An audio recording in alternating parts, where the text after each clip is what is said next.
Hi, welcome to UK Health Radio. I'm Bill McKenna, and this is the New Life Perspectives radio show.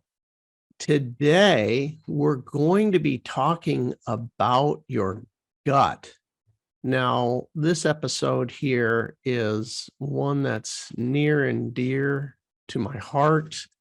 I have suffered with IBS pretty much since I could remember.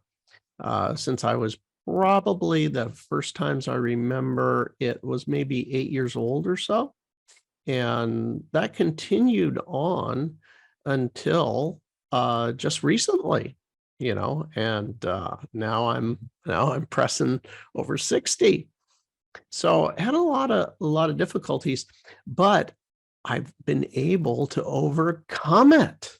And now I can digest, pizza, wheat, yeah, right, gluten, piece of beef, whatever. Throw it at me and I can eat ice cream, fatty stuff, stuff that I shouldn't be eating. How about Chinese food, deep fried Chinese?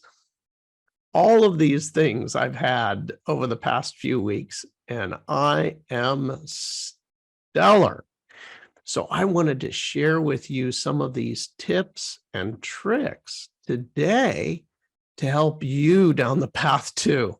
These are going to be primarily at the end of this episode. So be sure you stay tuned right to the end. Now, like all of our episodes that we do here on UK Health Radio, all of them have one thing in common, and I call it the Cracker Jack box. When I was a kid, there were, I guess they still have it today. It's called Cracker Jacks. And in the Cracker Jack box, there was a prize. And, as a kid, you want to get the prize. It would be a little fake tattoo or, something on a little piece of paper. Anyway, I know this is worldwide here, so people in different parts of the globe might not have the Cracker Jacks, but there's a prize at the end of every episode, and that prize is something practical, something useful that you can use today, right away, and it's going to make your life better. I recommend for all of you to go back to the other episodes here that we have recorded on UK Health Radio. It's on demand, and you can go and listen to all of these different wonderful techniques at the end that not only from myself, Liz Larson, and also our guests that come on. They give tremendous tips at the end of practical, useful things that you can do right away to make your life better. So, as promised today, this subject about the gut. Now, as it turns out, I'm not alone. Gut problems are becoming more and more and more common. And this has to do with multiple things that we're going to address throughout this episode. The start of this is in certain parts of the world, certain food products are being altered. And with that, genetically, it's an experiment. And our bodies aren't so good at digesting. Specifically, corn and wheat products. Those are two that seem to really be heavily modified and have caused people a lot of problems. But as I said, I had corn tortillas this week, and I also had all kinds of other wheat products, and I am good. Matter of fact, I had a donut last night. Yeah, bad idea. It was a horrible idea. But I knew I could do it, so I did it. I know what you're thinking. This is not good, right? Well, anyway, I loosened up on my diet restrictions, but I'm doing really good.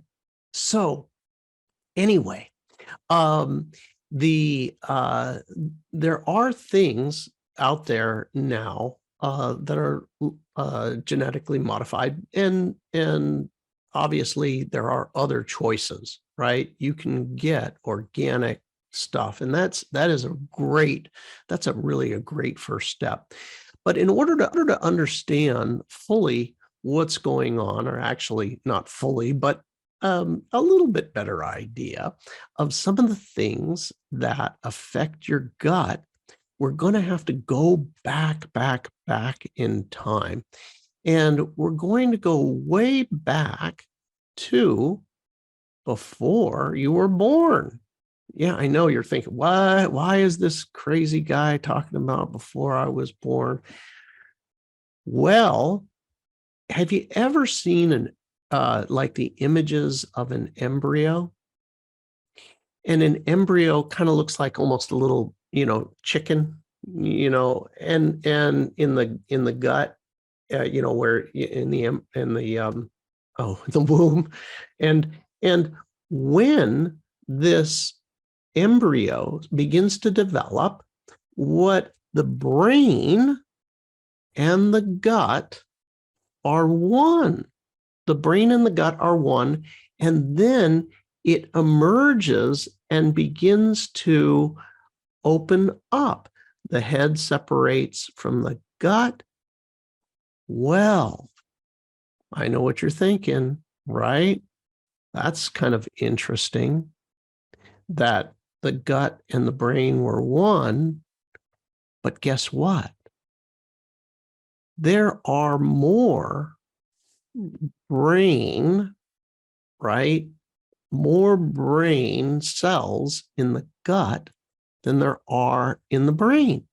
That sounds ridiculous, but when you understand this, it starts to make more sense of what's going on with our entire being.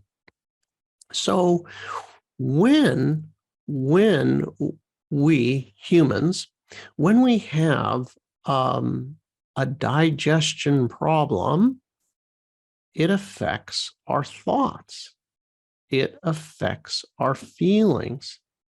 Now, in certain cultures around the globe, people are more sensitive to this than in other cultures. What I mean, in my culture, if it tastes good, eat it, right? We like good, tasty food. And there's not a lot of thought put into what is this doing to my body? What is this doing to my brain? It's looked at differently. So in certain cultures, this is the case. Make it good and tasty. I love Mexico. They love to make good food. Turns out the Irish culture and the Mexican culture are much alike. I had a great story when I was out to dinner once. I was with this friend of mine from Ireland, and we were having a great time in Mexico. And he said, and we were eating their food, and he said, and I said, I love it down here. I love all of it. I love the culture and everything. And he said, well, why, of course you do. He said, it's much alike. He said, we're our cultures. They both love music. They like to have a drink. They like good food. They like joking, merriment. They're very family oriented. Can hold a grudge like nobody's business. So we have these funny things in common. So the things about this, the gut and the brain were also understood by the cultures in the East much more than in the West. They understood that the relationship in between what you're feeling in your gut and what's going on in your head. Western science started to catch up. As it turns out, there's 8 nerves from your gut going up to your brain. And there's 1 nerve from your brain going down to your gut. Now, right? This is telling you that's one heck of a lot more important information and a lot more information going upwards than downwards. The importance of the information that's going from the gut to the brain. It's controlling your life a lot more than you realize. I never even really thought about it in the past. Like, why would I think about it? Right? You just, you go on your merry way and you eat what you do, and you deal with the consequences. In my particular case, I wasn't so bright, about this. But it turns out that this whole digestion was a major point of focus within the Ayurvedic traditions. They understood that there were different properties of different foods, and they understood that there was a particular time of day that you're going to want to eat, and there's a time of day that you want to rest and digest. So one of the things in their culture is that you want to stop eating around 5 o'clock or so. And the reason being is that you want to stop eating early so that these natural systems, your liver, your kidney, all of those systems can go through a process of regeneration. They had this broken down into actual times that they knew that after a certain point at night, I think it was maybe 2 a.m, that the food was digested, and then there is the repair process. In the West, and also in certain cultures in Europe, for example, in Spain, you don't go out and even start. You wouldn't think of going out for dinner, before 9, 10 o'clock at night. And so you fill up your gut and you go to sleep on a full stomach. Now, this in the West as well, in America, people eat really big meals, real big meals at dinner. Dinner is considered a, big meal, right? And with this eating a big meal and also never giving your system a chance to rest, right? Not having a time where it rests, eventually builds up toxins in the body. And they were really smart about this, in the Ayurvedic tradition is to know that is the case, and then how to actually begin to help with that and alleviate those toxins in your body. One of the simplest ways that we can do this is to stop eating around that, 5 or 6, and then allow for a period of fasting. Don't eat anything until, 9 or 10 the next morning. You've given your system a long time to actually fast or to be able to recover.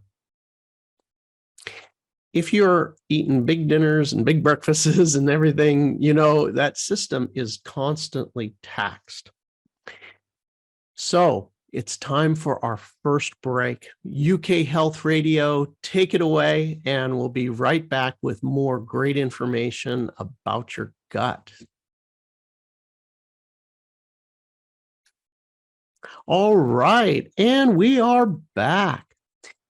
So again, for those of you just tuning in, we are talking about the gut today. And as I mentioned, the gut is something very near and dear to my heart, a subject. I had IBS from the time I was probably 8 years old until the time, recently, I'm over 60 now, but now I'm eating anything and everything that I want.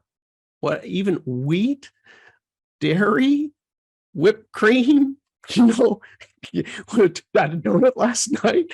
I know it's stupid eating, and I don't do it all the time.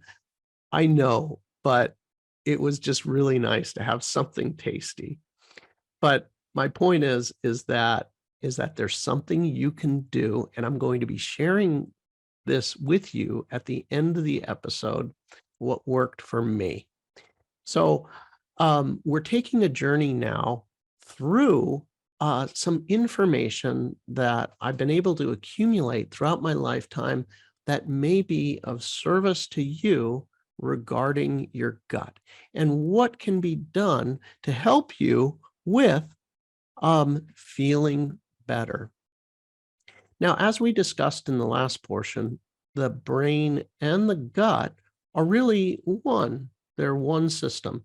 There's 8 nerves that go from the gut to the brain and 1 nerve that goes down. Now, when we take antibiotics, right? For people, this is probably done more cautiously today than when I was young.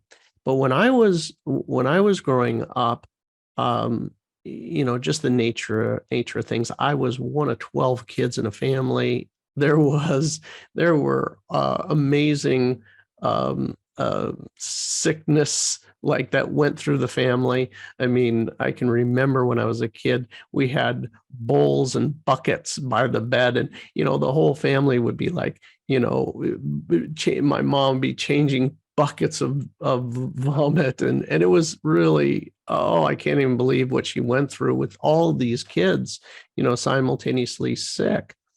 Now, even though there was known that it was a virus, lots of times the doctors at that point in time would even prescribe antibiotics.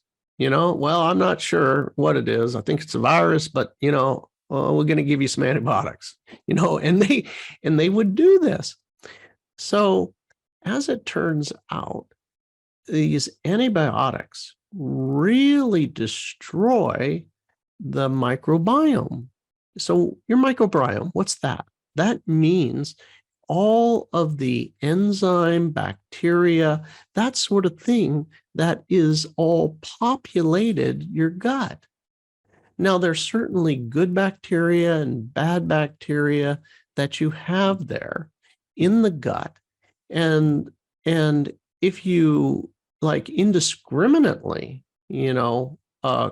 carpet bomb your gut with these antibiotics, well, now you don't digest so good. And for me, I certainly took probiotics. I took so many at one point, thinking that was going to do it. My gut got hard. It sounds really strange. There's a word for it, but it literally, I went to the health food store, and they have the 5 billion, bacteria, and the we're going to do this, and you got the 10 billion or whatever. It's like crazy amounts of different bacterias and different things. It didn't work. And eventually, I quit that, and my, gut went back to not being hard. But the interesting thing here is that for some of you that may be like myself, I'll tell the story about how I kind of got here. Was I uh, I lived a lifestyle that probably wasn't really great, for health. What I mean that I did a lot of high speed things. I was involved in martial arts for many years. I skydived a lot and enjoyed it very much. But with the high speed activities like skydiving, there's obvious risks, and I found myself on the wrong side of that one day. I had my parachute that particular day collapsed several hundred feet up, and I ended up slamming in, and I broke my spine, I broke my face, I broke my chest, I exploded and spun my femur. So I nearly died during that process. And with that, I ended up in the ICU for about a month, and they did surgery, put rods in my spine, had reattached my leg, and put a rod, down the marrow of the femur, the big part of the leg there from the hip to the knee. And they got me all going. And during that process, because there was, so many hours of surgery and that sort of thing, they had me on all kinds of antibiotics. Now, I had lots of antibiotics all my life and already had gut problems. So, I didn't really ever associate anything. I didn't know about the association in between antibiotics and gut issues. But subsequent to that, I figured the probiotic thing, and as I mentioned earlier, but when you go to get your teeth cleaned and you have rods, metal in your body, they want you to now, or at the time, they want you to take heavy doses of antibiotics. And they want you to do this so that what ends up happening is the bacteria that is released when they are grinding away at all the plaque on your teeth, it will enter your bloodstream, and then it attaches itself to the most likely foreign object, which is a rod in your body. Now, it doesn't have to, but that was kind of a risk. So, for decades, and I would get my teeth cleaned a lot, like 3 times a year. They would give you heavy doses prior and heavy doses after, trying to make sure that you don't get an internal infection by having all this plaque, attaching itself and then getting an internal infection. You can imagine the risk of getting an infection in your spine because you got your teeth cleaned. So it was certainly something at the time that needed to, I guess, be taken as a precautionary measure. Having said that, my situation, right, could never actually get any better. Eventually, we stopped that. But amazingly enough, even doing all kinds of things, my gut would not get better. It would not recover. I just ended up getting worse and worse and worse. I got so bad that by the time I actually ended up figuring things out, I was down to just eating a fruit bowl with a little bit of granola on it. And anyway, I consider food one of the really fun things in life, and I really enjoy it. So when I was able to again enjoy food, like a donut or Chinese food or Mexican food or, that sort of thing, when I was able to, that really helped my mood a lot. I really enjoyed it. So there are many, many things that could cause a gut issue. And one of the things is, strangely enough, a concussion. I know you're saying to yourself right now, a concussion? Yeah, a concussion. And as you can imagine, I had quite a bit. I was knocked unconscious for a long period of time during my skydiving accident. And I also had many other, concussions. Well, it turns out an untreated concussion is an untreated concussion. And that brain injury, interestingly enough, has to do, as our gut health has a lot to do with our brain health. Why? Again, we'll go back to the beginning of the episode. The gut and the brain were actually one when we were going through the development process as an embryo. So one of the interesting discoveries the doctors have now made is that people with concussions are very likely to have gut health issues. Wow, right? I know what you're thinking right now. Oh my gosh, well, that explains a lot. Now, at the end of this episode, I'm going to tell you about something that you can do, which is going to help with your brain. So that will help affect things too.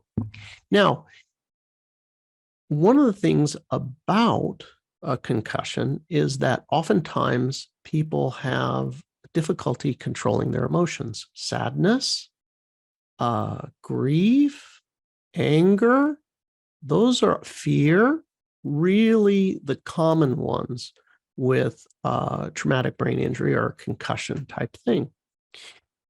So the management of these emotions has a lot to do with gut health.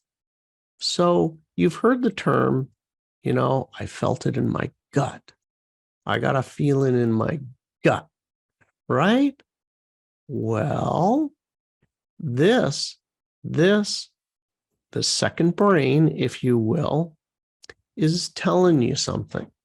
Now, and that could be a false signal, right? Be afraid. And there's nothing to be afraid of. And that is really what it is most of the time. It certainly seems real, but in actuality, it's not. How do I know this? Well, look at your life. All those things where you're afraid of, did they really happen? Is that really something that happened? So the relationship between our emotions and our gut health is without question. Have you ever found yourself in a massive amount of fear? Now, I remember I was just a kid. I was only, I think, 18 or 19 years old. And when I began skydiving, and I really enjoyed it. And obviously there was a fear of death during those early days of when I just first started skydiving. I was like, you know what? This could be it today. This could be the end of the road. And with that fear, I remember that every time before skydiving, I was like, oh my gosh, I have to go to the bathroom so bad. And I would, right? So our emotions have everything to do with our gut health. And I will get into this just a little bit more right after this break. From UK Health Radio, take it away. We're going to hear from our sponsors and be right back after that. Here we are talking about the gut and its relationship to our emotions. And in this last part here at the end, I'm going to share with you some resolutions that worked for me and that can really help out in your life. This is the tips I'm going to share with you at the end are things that you're going to be able to do and use, and especially if you've had any of the things that I talked about earlier in this episode. Now, Louise Hay, I don't know if you've heard of her before, but she had a interesting book that she put out, and the book was You Can Heal Your Life.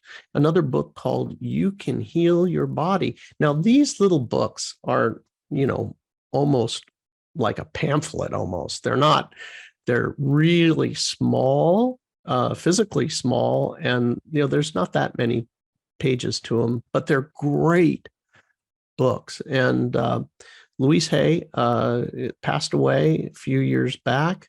I had the good fortune of meeting her and spending some time with her. She realized something that not a lot of people know, and that is that our body is constantly talking to us, and we just don't know the language that it's speaking. So another way of looking at this is our body will express for us the emotion that we can't process. Now, that's kind of an interesting one, right? And I may, if you took me back many decades, I would have been like, that guy, click the channel. That guy's talking garbage. But it's actually true. So if you look at, for example, stress, if somebody talked to you and said, hey, I got a bottle of stress here. Well, it's not true. There is no bottle of stress. You have stress through thoughts and feelings. You get a feeling or a thought, or you get sick, and you will experience stress.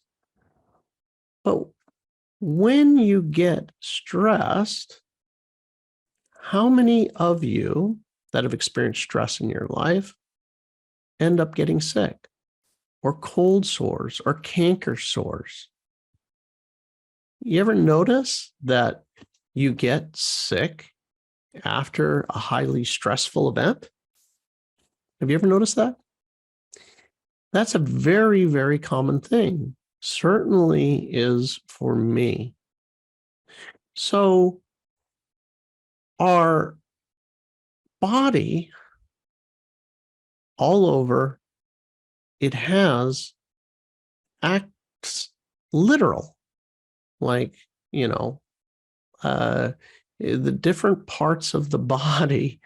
For example, knees hurting, are you having problems moving forward in your life?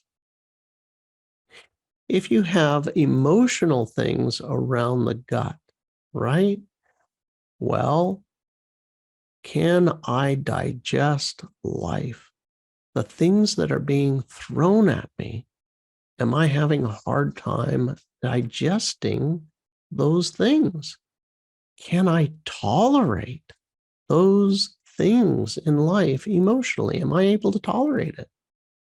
Remember, our body will express for us the emotions we cannot process. Maybe your issue is constipation.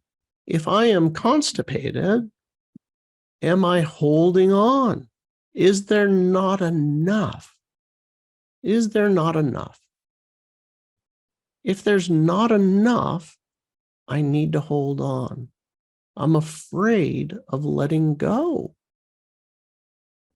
Were you brought up in an environment of lack of some kind? Think about it. Think about it. There could be other reasons for this as well. That's just one reason. Everybody has a variety of emotions that will affect their gut.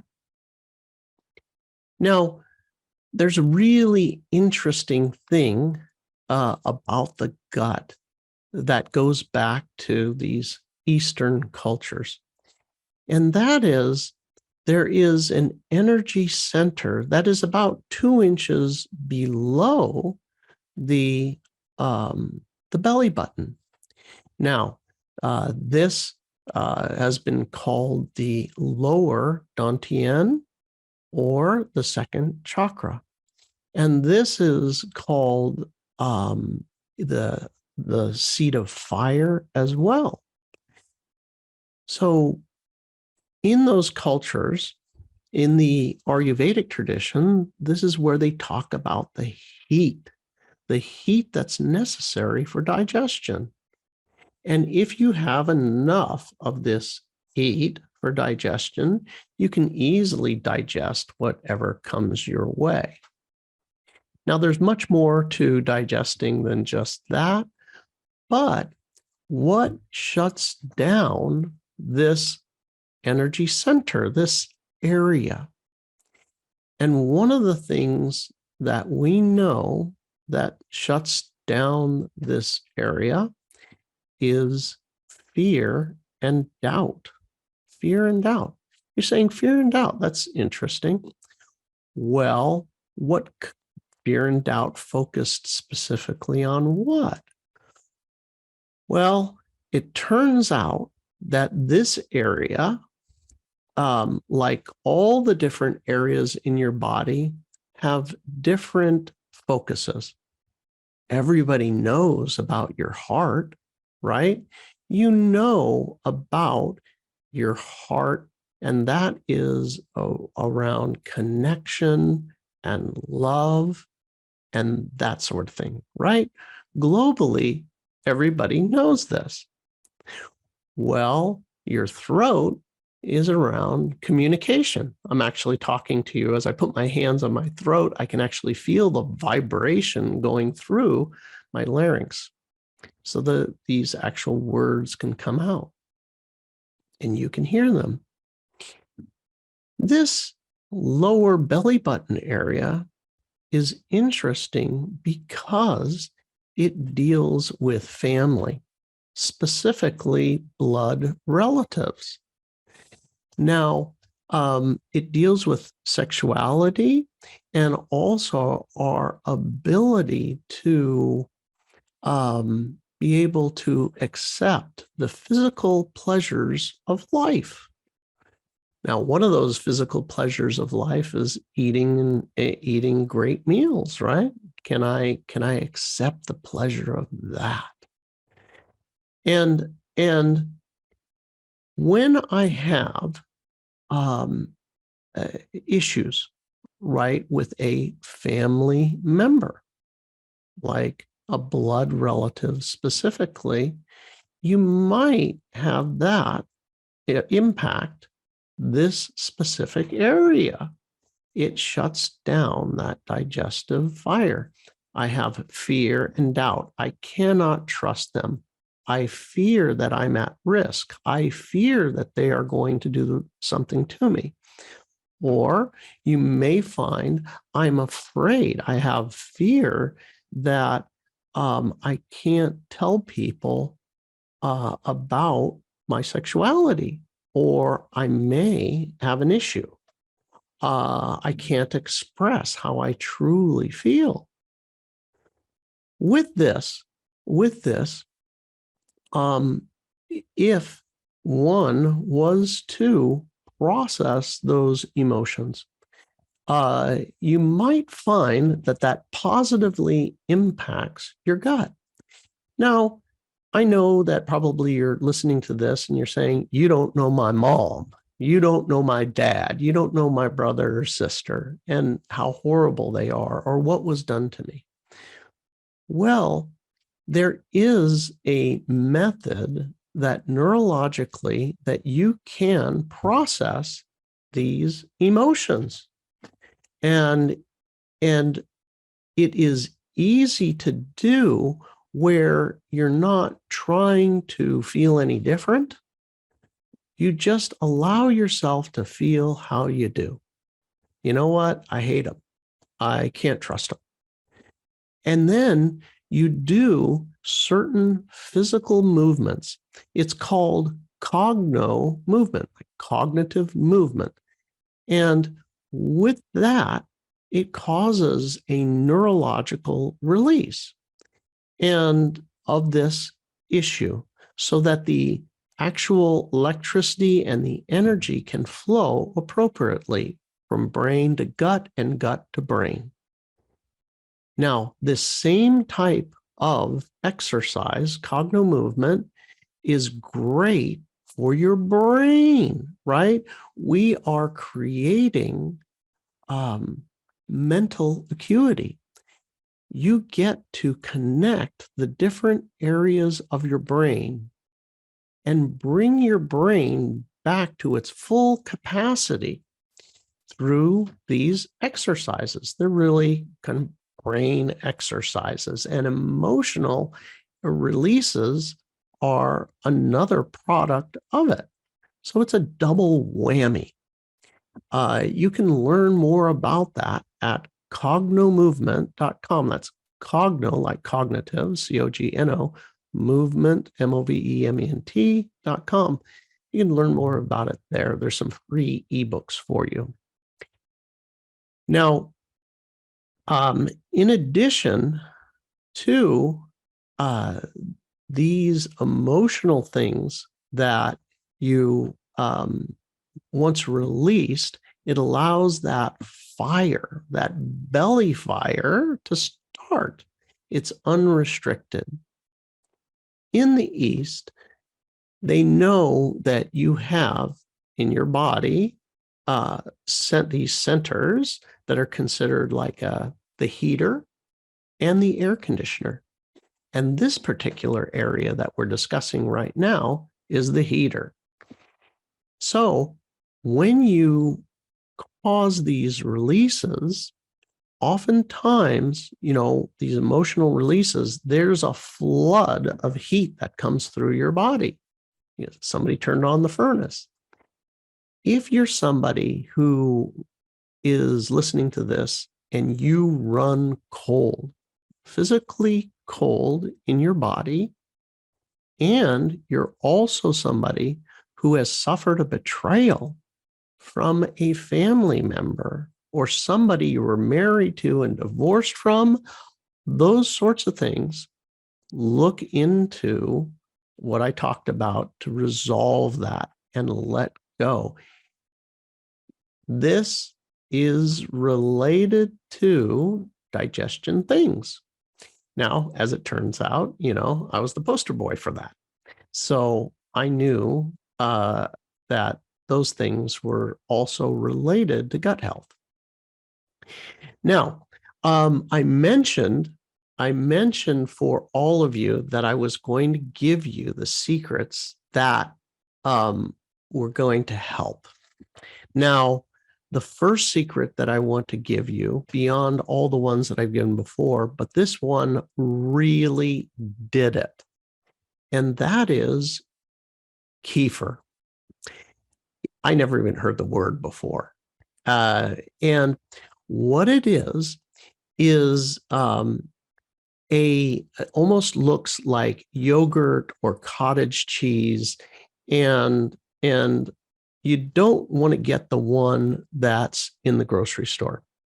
What you want to do is you can get, they call it the kefir grains, kefir milk grains. Now, I know what you're thinking. You're saying, hey, Bill, I'm lactose intolerant. Yes, I get it. Me too. So you can get these on Amazon, milk kefir grains. I think they're like $14. And you take them and you add milk to it. There's instructions. It will make this kefir substance. It's somewhere in between kind of a yogurt and a cottage cheese when it gets done. And you eat a few spoonfuls of this throughout the day. I eat it before a meal or after a meal, and it will digest the heck out of anything. Now, I don't recommend going out and doing nutty things like me, but after you get, 3 weeks, a month into it, go ahead and try something that you wouldn't ordinarily try. And you'll find that you can actually digest it when you eat this. So it's really fun, right? If you've had gut problems, you are going to love this. So the reason that you want to get this and eat this at home, right, and make it at home is because the one that you buy in the health food store is it is not the one to get. Because the ones in the health food store, the process they have to go through vastly diminishes the enzymes and bacteria. Those things can't survive the process they need to go through in order to mass market it to you in the store. So if you make it yourself, it has like 3 to 4 times the strength and the diversity in the bacteria. And so that's the way that I go, and it works. I recommend getting the milk kefir grains. Now, as I know that you might feel like you can't. This works not only for IBS, but if you start eating this also when you have constipation, actually just eat it regularly, you're going to find that you're going to be able to really digest really well. There are many videos online on YouTube. You just look up, making kefir at home, and you'll discover how to do that. There's many books on this subject, and there's a wealth of information. So imagine for a second, if there are 8 nerves that go from my gut to my brain, and if the emotions, a lot of them are within the gut, then you find that calming this down and digesting will enable you to not only control your emotions better, but even your sleep. There are certain bacteria that get worked up in your gut at night, and you might find that, like me, if you were tossing and turning at night before, you no longer are. You actually end up able to sleep through the night, put your head on the pillow and sleep through the night. There's a relationship in between your sleep and your gut. So there's another beautiful one for you, and I can tell you it feels great. Lastly, I have an emergency technique for you. And this emergency technique is that if you have IBS and you're driving your car and you find that, oh my gosh, I cannot, I'm like squeezing the wheel and sweating, you're just looking to get to the next gas station. Imagine the light of the sun in your gut and just keep it there. Keep the light of the sun in your gut, and it's so bright, the entire gut is so lit up in your mind that you can't even see your gut anymore. And in about 2 to 3 minutes, whoosh, you won't feel your gut anymore. It'll last somewhere around 10 to 15 minutes, and then the pain will come back. If you keep doing the light in the gut, you can go on forever. This technique works. That's an extra bonus for you. Again, thank you for watching us here on UK Health Radio. Check out Cognomovement.com. There's some free ebooks there for you, and we'll see you on the next episode.